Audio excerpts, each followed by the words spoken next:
كان مركز الهزة الأرضية يوم الاثنين في بلدة ديفني بولاية هاتاي التركية، وهي واحدة من أكثر المناطق تضررا من زلزال 6 فبراير الذي بلغت قوتها 7.8 درجة، وقد شعر بها سكان سوريا والأردن وإسرائيل ومصر. وتلتها هزة أرضية أخرى بقوة 5.8 درجات، وأسفر زلزال 6 فبراير المدمر عن مقتل ما يقرب من 45 ألف شخص في البلدين، الغالبية العظمى منهم في تركيا. وسجلت السلطات التركية أكثر من 6000 هزة ارتدادية منذ ذلك الحين. قال وزير الداخلية التركي سليمان سويلو إن 3 أشخاص قتلوا و213 أصيبوا في الهزة الأرضية الجديدة بقوة 6.4 درجة التي ضربت تركيا وسوريا يوم الاثنين.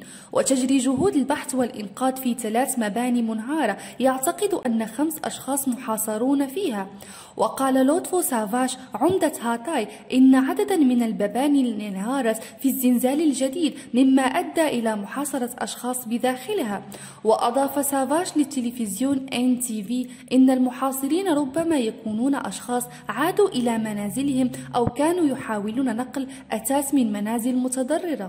وقال نائب الرئيس التركي فؤاد أوكتاي إن ما لا يقل عن 8 أشخاص نقلوا إلى المستشفى في تركيا. ومن جهة أخرى أفادت وكالة الأنباء السورية الرسمية سانا أن 6 أشخاص أصيبوا في حلب من جراء سقوط حطام بعد الزلزال. وجرى الإبلاغ عن إصابة عدد من المدنيين من إجراء سقوط حجارة عليهم أو القفز من الأبنية المرتفعة أو التدافع، وآخرين بحالات إغماء. وانهار مبنيان متصدعان غير مأهولين ومأذنة مسجد في جنديرز شمال حلب، وعدد من الأبنية المتصدعة في خربة الجوز والحمزية والمندل والزوف غربي إدلب من دون وقوع إصابات. كما انهارت جدران وشرفات منازل في عدة مدن وبلدان بريف حلب وإدلب، وذلك في حصيلة أولية.